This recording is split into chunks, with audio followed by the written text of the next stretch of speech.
I've been noticing in the last few months, as I ask others and myself, how are you? The ability to hold the opposites is so prevalent. Often the response is, I am good, and I'm aware of this world. I'm good, despite the sadness that I feel. I'm feeling grateful in light of all the horror. I'm doing great, and I'm also sad for the state of the world. This ability to acknowledge both aspects in one moment is such a powerful state. And in the Yoga Sutras 120, which speaks to these 5 aspects of these layering, this unfolding process, it shines a light on a concept that maybe most know from Buddhism, but is very central to contemplative and meditative practices of yoga philosophy, classical yoga philosophy. And it's this idea called Samprajana. Samprajana.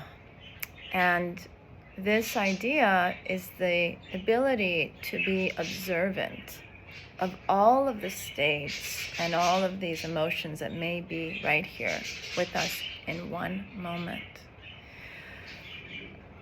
And so in some of the commentary that I've read, and one of my favorite new translations of the Yoga Sutras is by Swami Hariharananda, who also brings in the commentary Vyasa, talks about this ability to remain watchful and observant, and that is the act of one single pointedness, although we're able to watch multiple experiences in this vessel.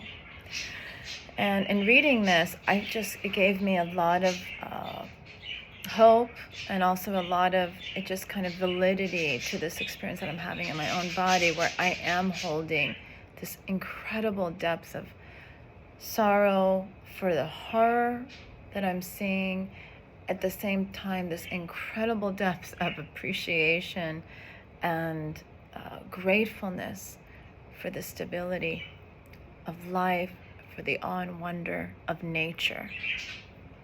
And so I wanted to also just share a few lines by Khalil Gibran, the great Lebanese philosopher and poet, and he wrote a poem very specific about this, about joy and sorrow.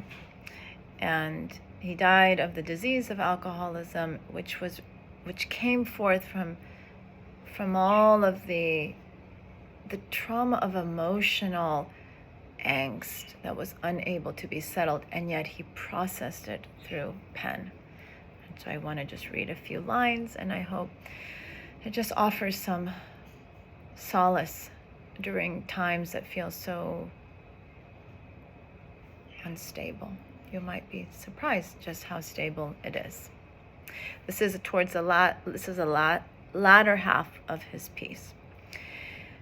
And he writes, when you are joyous, look deep into your heart, and you shall find it is only that which has given you sorrow that is giving you joy.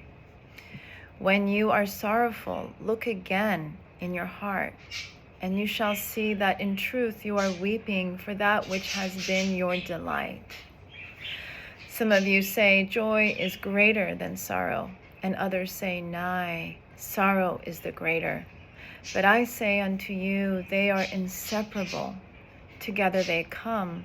And when one sits alone with you at your board, remember that the other is asleep upon your bed. Verily, you are suspended like scales between your sorrow and your joy. Only when you are empty are you at standstill and balanced.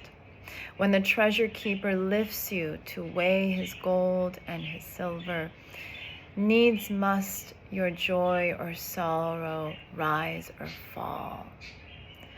And I love this closing image of the balance. And this idea that even Sutra 133 leans on in that last part of the bhavana, this invitation that is sometimes misinterpreted, that to be neutral in the face of injustice, in the face of that which is misaligned with the human essence.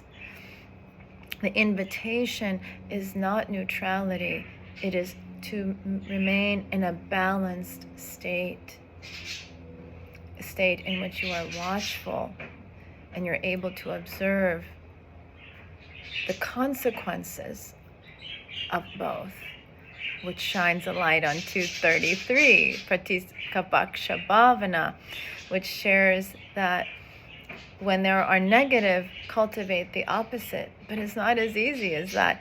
It's that when there is something that is maybe pulling you out of your balanced state, contemplate the consequence of that.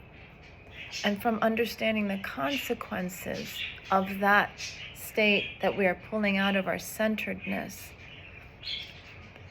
may that be creating the wisdom to cultivate and call us forth to cultivate the opposite, to bring forth joy, awe, and wonder.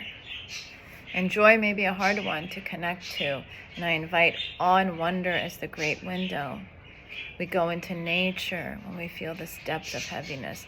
We go and we start to look at the amazing powers humans have. At the same time, they can be incredibly destructive. They can be incredibly powerful in their kindness and compassion. That is our capacity. So may we find this state of balance, and may this little share this morning uplift and give you solace. That I hear you, I feel you, and I'm right there with you. Namaha Namaste.